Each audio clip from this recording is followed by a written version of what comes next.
Hello. Someone come up and kiss it. We don't want you to kiss it, we want you to eat it.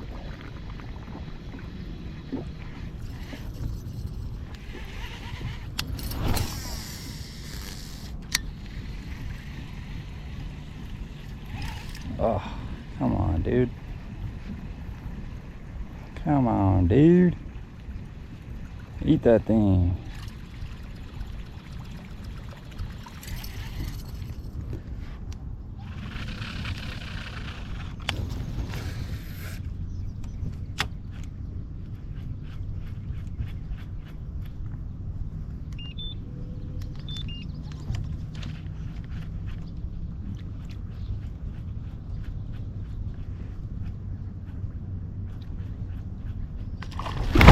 Oh, you mother.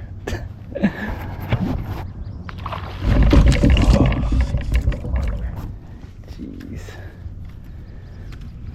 Oh, that was sick.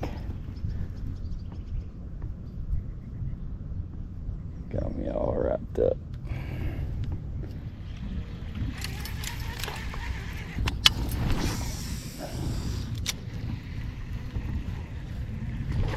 Oh my God, how do you miss that? How? That was perfect. Textbook.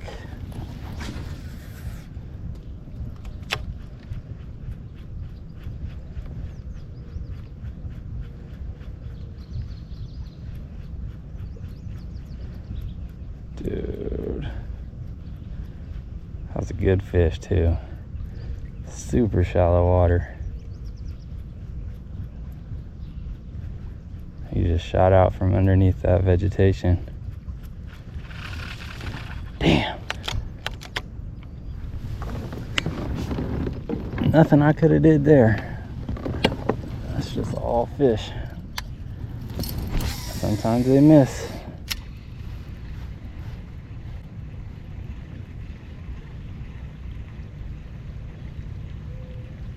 Sometimes they miss. Damn.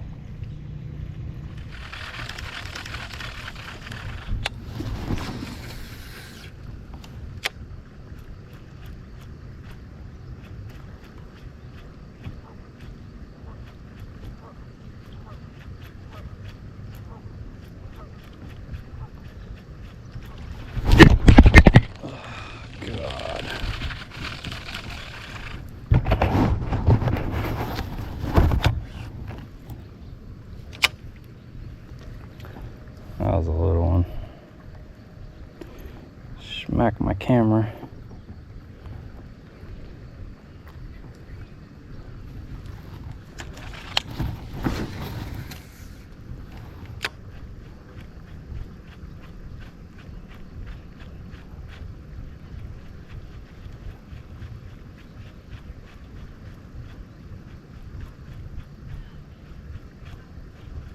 It's like they're being aggressive this morning, but they're also being kind of funny. Not eating it completely.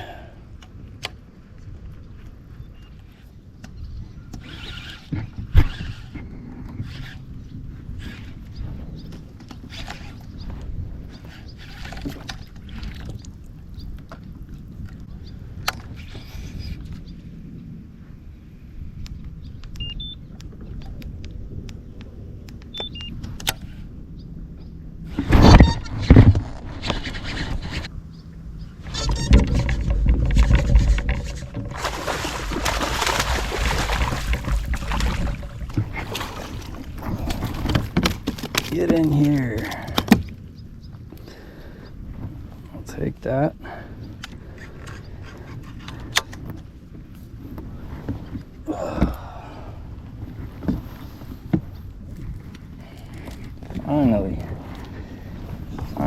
Finally. Been waiting for that punch bite, man.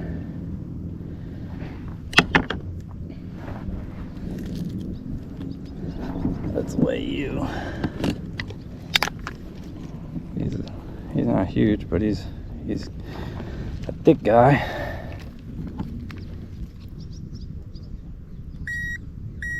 .35. That's solid.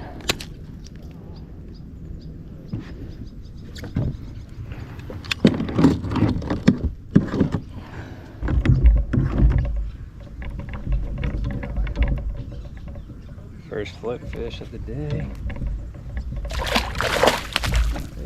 I'll try and get back in the boat though.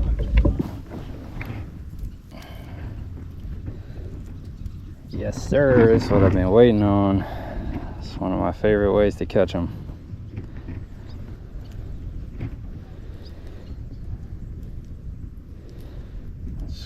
Big weight falls through that mat, lift up, it just feels heavy.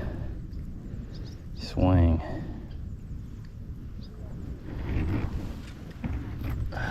Yes. Yes, yes, yes. Let's get another.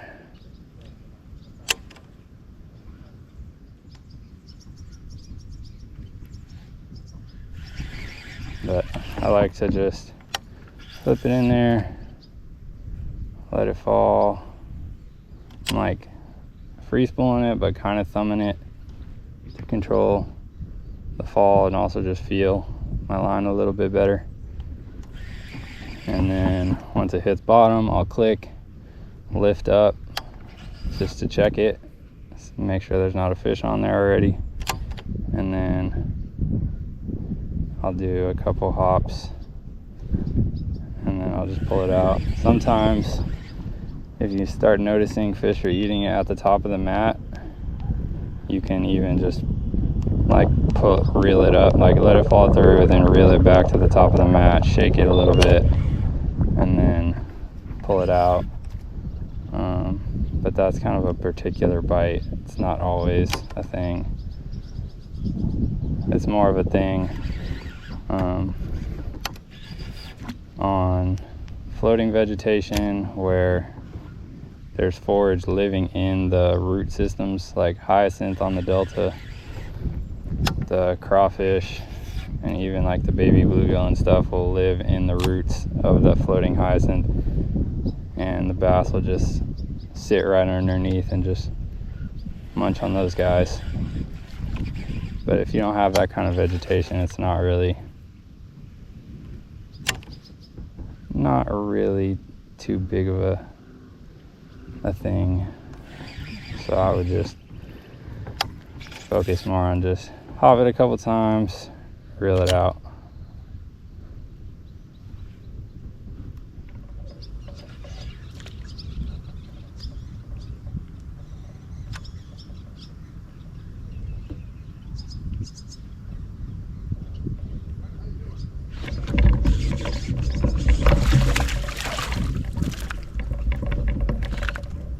That one actually ate it as I was pulling it up. Little guy.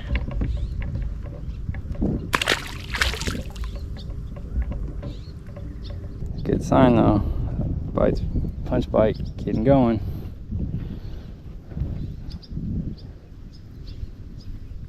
Just gotta figure out where those big ones are at.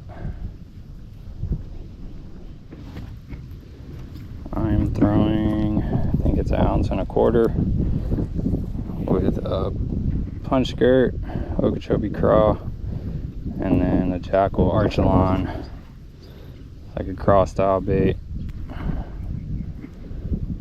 and like a Plum with some blue flake. Really like that bait because it's hollow on the inside. It's really easy to rig and hold that punch hook.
Another solid one. That one's a little skinnier, but probably another 3-pounder.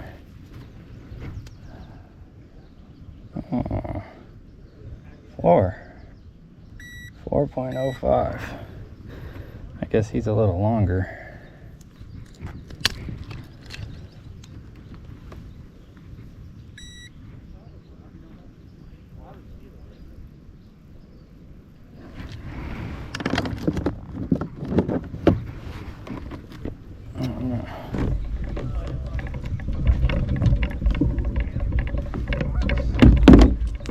Some sores on them.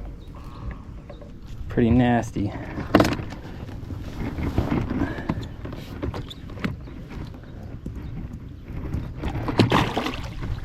Back down to the weeds.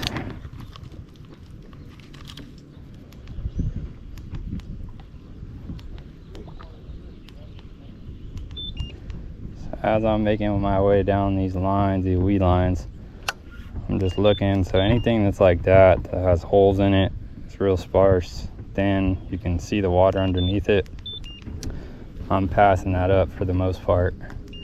That's stuff you can throw a frog.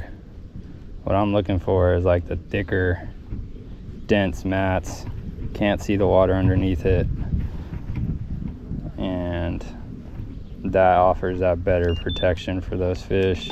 Darker, cooler, more of an ambush point.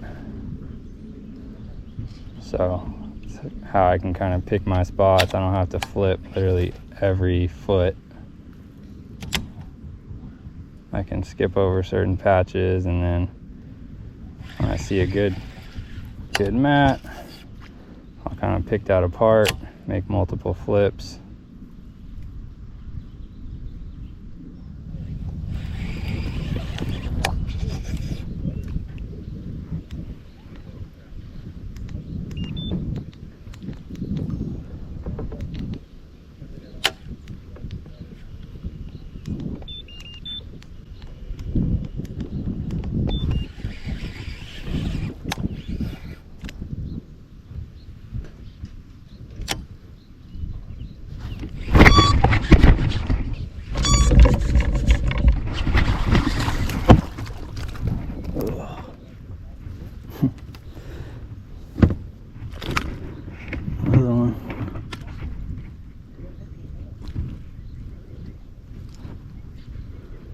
Come here.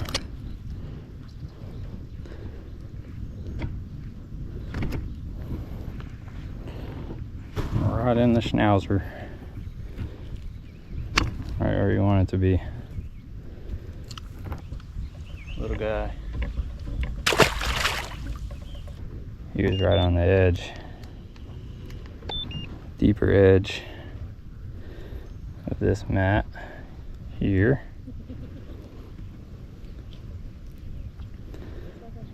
So I'm still just trying to figure out kind of where and how these fish are positioned.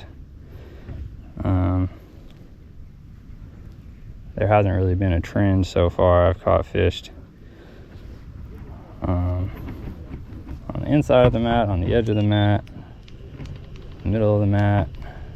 So I'm still just flipping at everything, but if I start to see a trend and figure out a pattern of where they're positioned, then I'll start kind of, that'll dictate where I'm putting most of my pitches. But for now, we're just trying to piece the puzzle together. So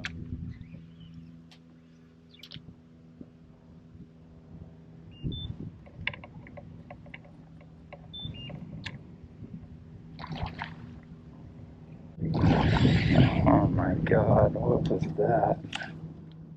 That was a big one. I don't know what he came up to eat. It's like a dragonfly or a bluegill.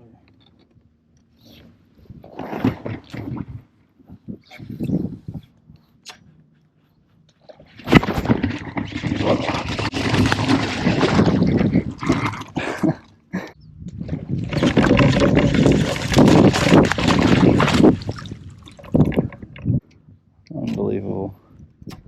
that never happens. Thought you were bigger than that though, bud.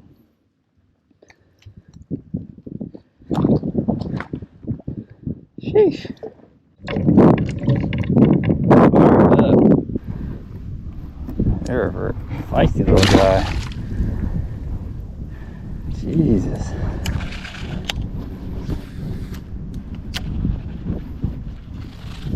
Finally able to get one. I've been seeing them blowing up on dragonflies all day, jumping 3 feet out of the water, but then they don't want to eat your frog. Funny how that works.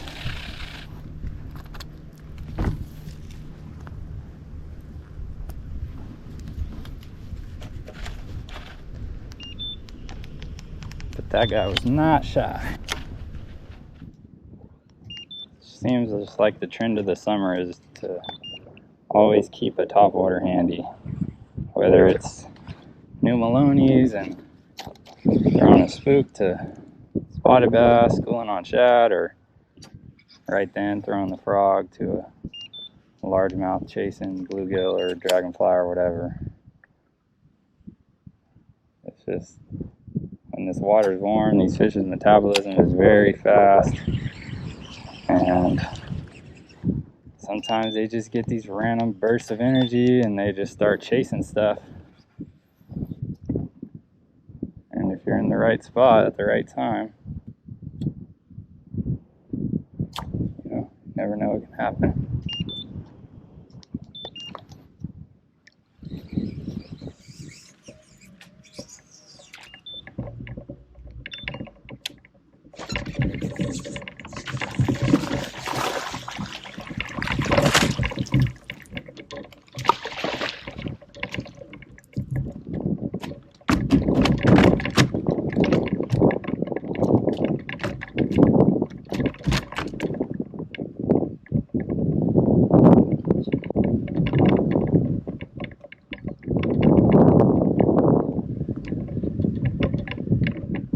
Pounder.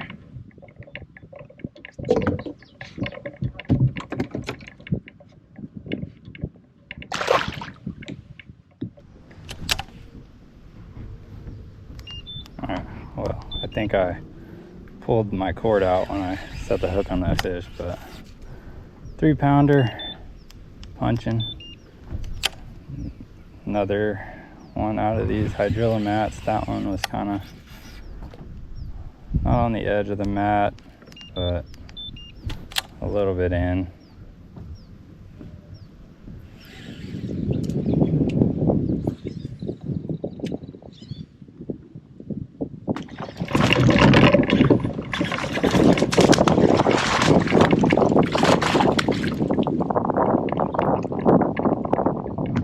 Man, I hope that showed up. That one freaking smoked the frog. Hopefully my camera turned off after the bite, but I might have missed it. But solid one, freaking smoked it. Another 3.41.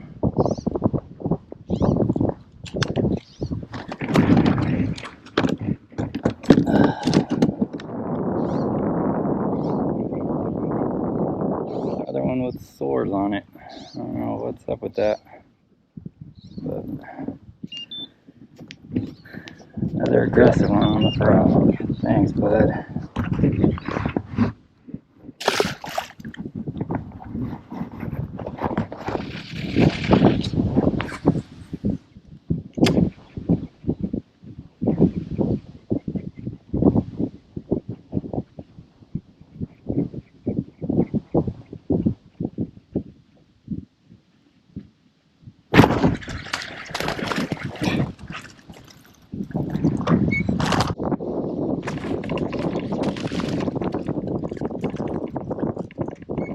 Little guy.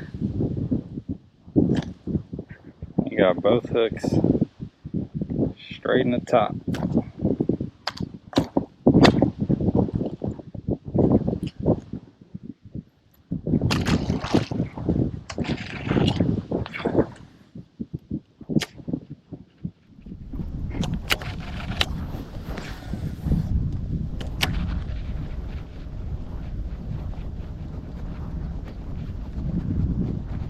if you see these kind of mats, always cast on them, especially in the summer.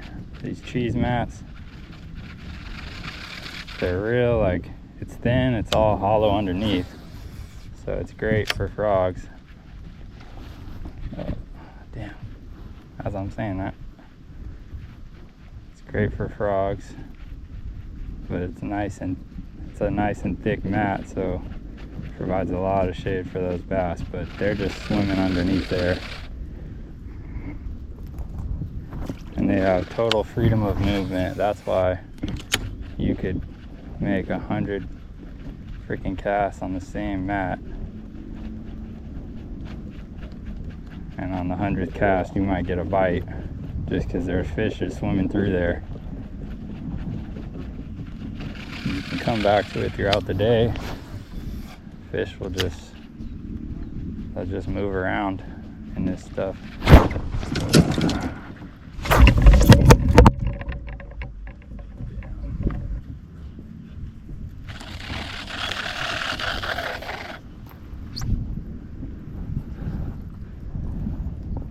Guess I should talk more. I'll start fighting.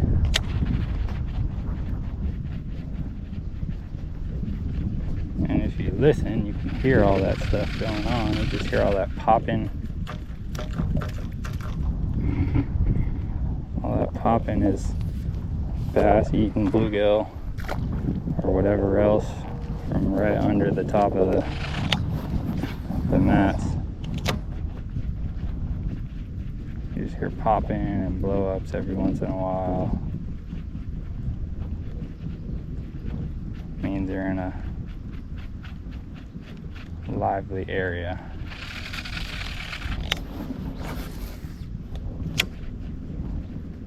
But if it would be great if one of these lively bass came up and ate my frog.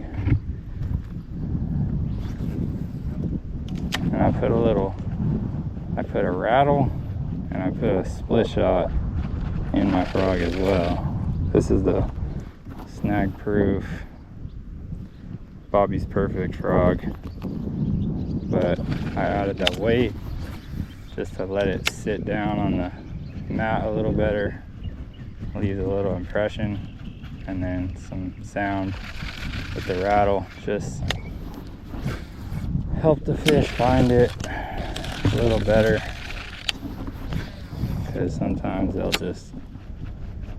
they know the general area, but they'll just blow up and miss. Obviously it's not helping right now because they're still missing, but it's just a little enhancer.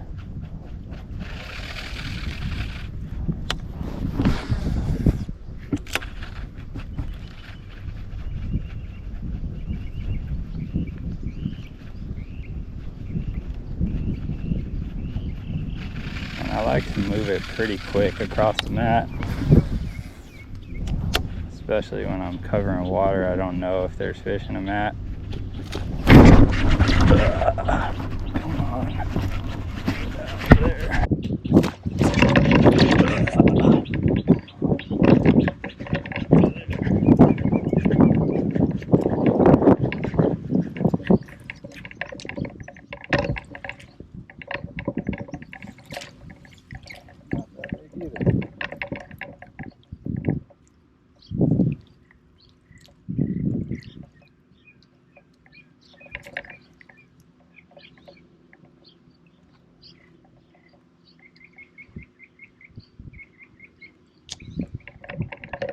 Guy.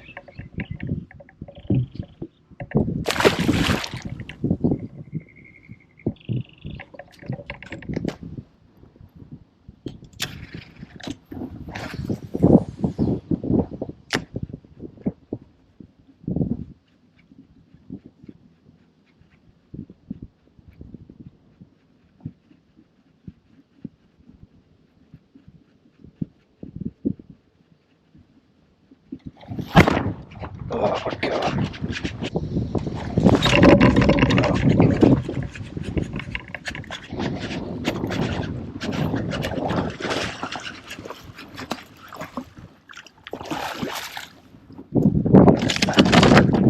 I'll take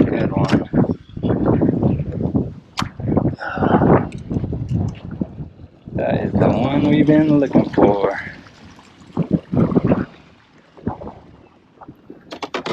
Yes, sir.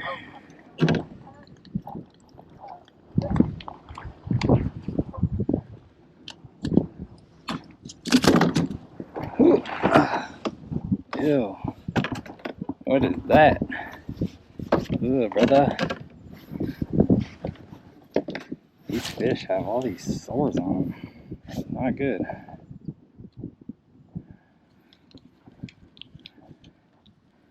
Let's get a weight on you, Bubba.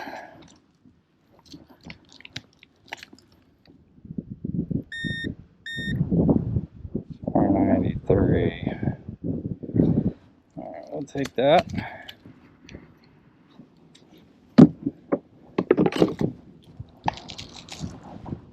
Get his good side. Yeah. That's a good one on a frog. He freaking bowling balled it. Hey, I'm letting you go. Chill. These things are mean. Well, I guess I should probably stick the frog in my hand. I've been messing around, picking it up here and there, putting it back down.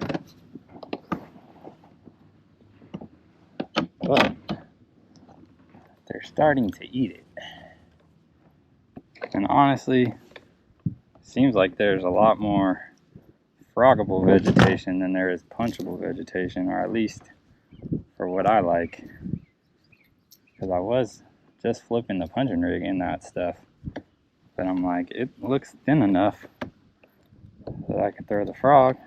Sure enough, it came up right through it, no problem. I think that rattle helps. Like, if they can find it, they'll come through some thick shit to eat it if they're in that mood. And right now, it seems like they're in that mood. I'm not going to argue with them, but let's see what our best 5 is.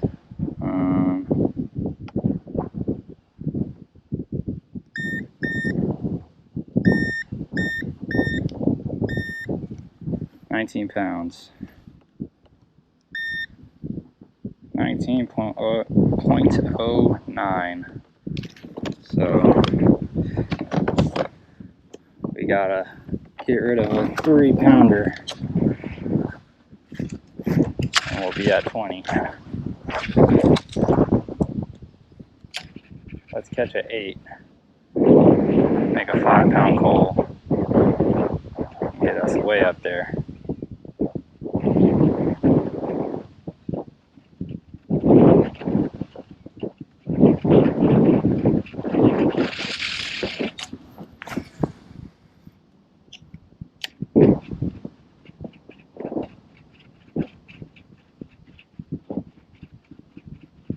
Every time I'm frog fishing in the kayak, I feel like I'm gonna freaking swing myself out of this thing.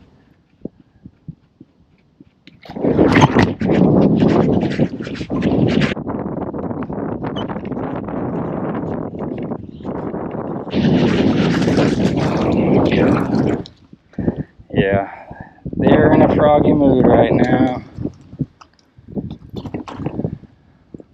Sorry I took so long, guys. I'm gonna feed you now.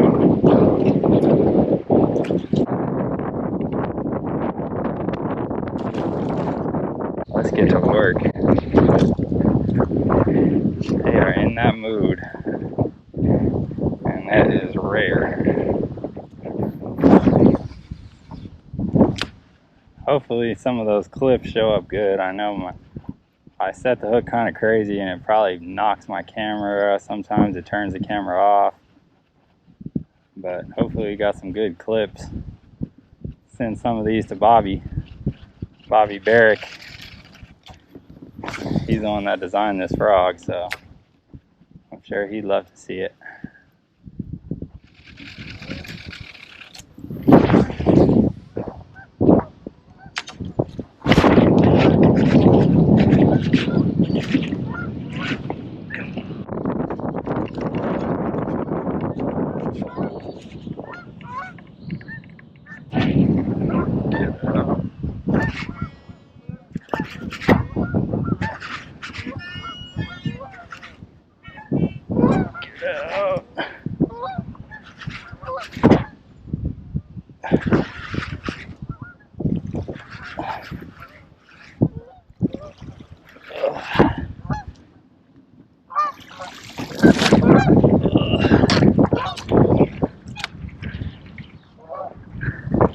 Too much fun.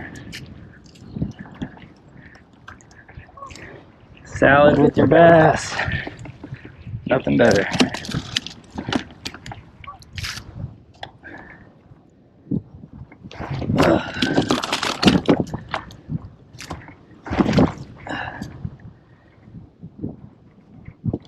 Absolutely choking it every single time.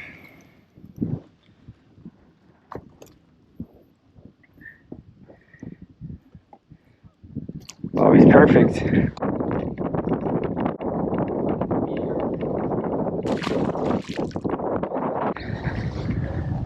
Some of these fish aren't even that big and they're just choking it. Like absolutely no playing around. All these bites are freaking insane.